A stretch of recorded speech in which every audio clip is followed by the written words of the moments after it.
औज़ु बिल्लाहि मिनश्शैतानिर्रजीम बिस्मिल्लाहिर्रहमानिर्रहीम। अस्सलामु अलैकुम प्यारे बहन भाइयों।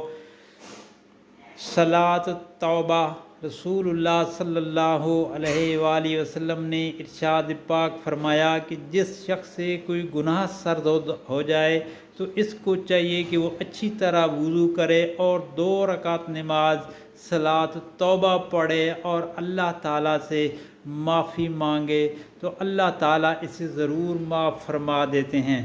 दोस्तों, ये नबी पाक सल्लल्लाहु अलैहि वसल्लम की सुनन नबी दाऊद की मुस्तनद हदीस है और आप दोस्तों से मेरी ये गुजारिश है कि नबी पाक सल्लल्लाहु अलैहि वसल्लम का ये फरमान अपने घर वालों, दोस्तों और अज़ीज़ व अक़ारब के साथ लाजमी शेयर करें ताकि हर किसी का भला हो।